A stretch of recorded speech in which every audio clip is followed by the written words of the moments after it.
pessoal aqui me falou que você tem milhões de pessoas te seguindo lá no Brasil, tal. Ele falou, você deve ser um cara muito carismático, bom comunicador, tal. Eu falei, a gente tem um podcast, isso aqui, tal. Ele falou, deixa eu te contar uma coisa pra você. E foi profético ele contando aquilo pra mim. Ele falou assim pra mim, eu me formei no seminário nos Estados Unidos. E aí, depois que eu me formei, uma igreja me convidou num domingo para pregar porque o pastor estava doente, uma igreja batista. Aí eu fui, preguei naquele domingo. E aí, durante a semana, o pastor faleceu. O senhor morreu. E aí, eu fui, fiz o culto fúnebre. E aí, na outra semana, a igreja me convidou se eu não assumiria aquela congregação. Conversei com a minha família e fui lá para ser pastor naquela comunidade. Ele falou, então tem uma coisa na liturgia da Igreja Batista lá dos Estados Unidos, né? O pastor prega, depois ele chama algum líder para terminar e ele vai para a porta, cumprimentar todo mundo, tal, que sai, né? Os irmãos, as irmãs. E ele falou, então eu preguei e tal, fui para a porta, e aí os irmãos vieram e falaram, pastor, poxa, obrigado. Muito bom ter você aqui, que pregação abençoada, fui muito abençoado e tal. E ele falou, e aqueles elogios, aquele feedback, foram me dando assim um retorno da pregação. Então, toda semana eu queria me preparar melhor, eu queria me dedicar mais para fazer uma pregação melhor, para eles entenderem mais ainda. E aí, na semana seguinte, eu pregava, ia para a porta e vinha, poxa, pastor, que mensagem, obrigado, que coisa abençoada, fui muito abençoado.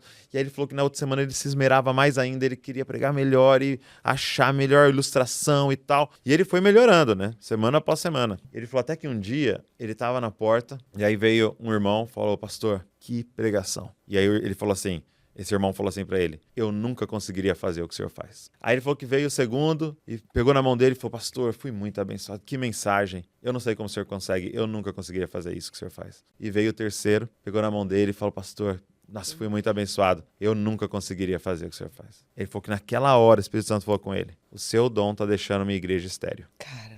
Que forte. E isso ministrou tão forte no meu coração, Muito. porque eu comecei a entender isso.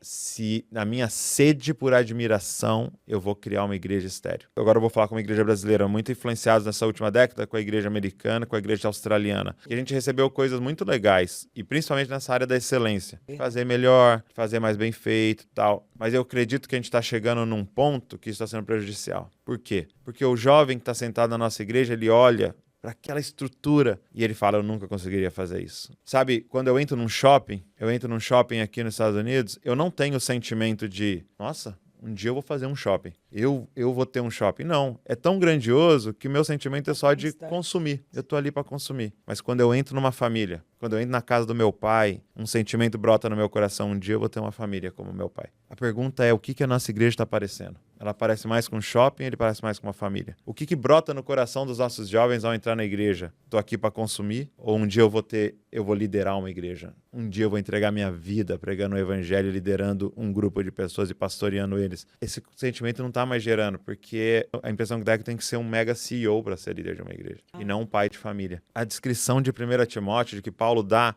do que seria um presbítero, é um pai de família. Marido de uma só mulher, que governa bem sua casa, hospitaleiro, que tem boa fama com os de fora. Nós estamos falando de um pai, entendeu? Então, assim... Um chefe de família que ama Jesus. Eu não sei nem qual era a pergunta, como nós chegamos nisso. Não, e eu também nem sei como que eu paro de chorar. Mas, de fato... Eu não sei como eu paro de chorar. O que, assim, a mensagem que eu queria deixar é, vitória não é ser admirado. Vitória é se a gente conseguir ativar outros para fazerem também.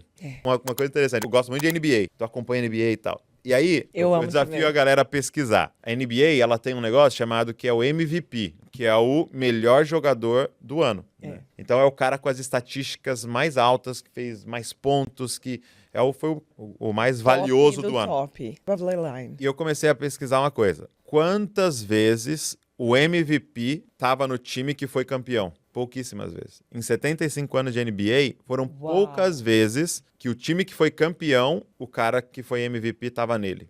Por quê? Porque para ser MVP, eu tenho que jogar pelas minhas estatísticas. Para ser campeão, eu vou ter que passar a bola. Tem hora que não é eu que vou fazer a cesta. Então tem um monte de cara no mundo, que ele é o melhor pastor, mas a igreja não está vencendo. Entendeu? Porque para ganhar nós vamos ter que passar a bola. Nós vamos ter que abrir mão de fazer o gol. Ó, gente, eu tenho milhões de pessoas seguindo eu lá no Brasil. entendeu? E eu, cara, prego um período na minha igreja por mês. Eu sei que se eu pregasse todo domingo lá, ia vir mais gente. Nunca aconteceu isso aqui, hein? Não faz isso comigo, não. Pastor Joe ali. Mas é verdade, eu sei que se eu pregasse lá todo domingo, ia vir mais gente, porque eu tenho um monte de seguidor no Instagram. Por exemplo, eu cheguei pra galera da mídia e eles podem confirmar. Eu falei, não ponha minha foto, cara, na thumb do YouTube, nas coisas. Porque é diferente o movimento e a igreja. A igreja, a gente não vence quando, por causa de um pregador, veio um monte de gente. A gente vence quando um monte de gente está sendo amadurecida. E para isso acontecer, nós vamos ter que pôr um monte de gente para pregar, que está começando. Sabe uma coisa que eu tenho saudade? Na época, né, eu sou crente há 24 anos. Na minha época, nas igrejinhas, porque eu fui missionária das Assembleias de Deus, né? Muitos anos, né? Eu cuidava do departamento de missões. Eu fiz missões com prostitutas de rua no Peru, em Lima, Seneguia. E já passei por todas as fases de crente, né? A gente já passa um pouquinho da fase de ter que provar quem é. Mas uma coisa que eu sinto muita saudade é quando as pessoas tinham, assim, um talento de cantar dentro da igreja. E você chamava ele para dar uma... Ele falava, pastor, esse domingo eu posso? Eu sei, eu entendo que as igrejas grandes, especialmente aqui nos Estados Unidos, a gente realmente, às vezes, precisa ter um grupo só de louvor e tal, e é só ele. Mas é tão legal quando você dá oportunidade a outros. Aquela coisinha simples de uma pessoa cantar desafinado, mas ela tá dando o melhor dela naquela música. E eu chorava litros com aquela irmãzinha que ela não é, sabe, sem crítica, mas ela não é a Damares, ela não é, meu gosto é totalmente diferente do meu marido. Ele vai pra... o seu é João, tudo há de passar. João Alexandre, ele é mais pro João Alexandre, mas eu já sou lá na Damares. Entendi. Então, não é uma pessoa fechada com a MK Music ou com a querida Cassiane, não é alguém que tem um nome, Exato. mas é alguém que tem um coração que queima, que tem o dom. E, na verdade, se você for olhar, as grandes cantoras gospel, ou entre aspas, né, as levitas do Senhor de hoje, um dia tiveram uma oportunidade. Esse é o ponto. E assim, aí, essa é a crítica. É que a gente falou uma coisa, cara, que tá acabando com a igreja, que é a experiência do culto. Eu tenho que criar uma experiência pro domingo. Só que isso por que eu não vou colocar essa irmãzinha que tá começando? Porque vai estragar a experiência do culto. Só que não vai ser um show legal. Exato. Só que aí, assim, a gente fica alimentando uma roda de entretenimento. Então, quer dizer, quem tá sentado lá, tá lá para ser entretido. E aí a gente perde o aspecto da igreja, que é uma família para ser amadurecida. Poxa, se a minha filha de 13 anos falar, pai, no nosso culto doméstico posso cantar? Não, você ainda está desafinada. O nosso culto doméstico precisa ser em alto nível. Não. Você matou ela para sempre. Nós vamos estar lá, ela desafinando e todo mundo, uau! Por quê? E a gente porque ela chora está na se simplicidade. desenvolvendo. Então, esse é o ponto, sim, que nós vamos ter que conciliar a excelência com esse como a gente cria estrutura que amadurece. Então, um dos pontos, claro, é a igreja caseira, é os pequenos grupos, porque mais pessoas têm oportunidade. Uma coisa que a gente fez lá na comunidade foi muito legal. Na família de Zascope, né, que eu lidero com os irmãos lá, o último domingo do mês, a gente fecha o prédio. A gente não tem culto no prédio o último domingo do mês. Uau! Só nas casas. Então lá nós temos mais ou menos umas 50 casas. Nós queremos ir, hein? Umas 50 casas, ó, se for no Brasil tem que ir lá. E aí, esse último domingo é a ceia. Então a gente não ceia no prédio, a gente ceia nas casas. Por quê? Pra gente partir o pão de Cristo em comunhão, olhando um pra cara do outro, sabe? E um ponto importante, porque antes a gente fazia a ceia no prédio. Então eu celebrava a ceia. Então você imagina, tem o Douglas celebrando a ceia para 1.000 pessoas, entendeu? Agora, 50 irmãos têm que celebrar a ceia. Aí você fala, nossa, mas Douglas, ninguém celebra a ceia como você, eu amo quando você fala. O objetivo não é ser entretido. O objetivo é que tem 50 irmãos amadurecendo. Caramba. E sempre 50 fazendo vai ser melhor que um. Sempre. Não importa se é o Bill Gates, 50 é melhor que um. Não importa se é o Steve Jobs, 50 é melhor que um. Muito melhor. Então nós precisamos criar uma forma de ir amadurecendo mais pessoas, mais pessoas. Na verdade, esse é o modelo que Cristo estabeleceu, né? Ele emancipava o tempo inteiro. Andando de 2 em 2 para pregar e errava. Faça e voltava. você. E até depois de ressuscitado, Pedro, apacenta as minhas ovelhas.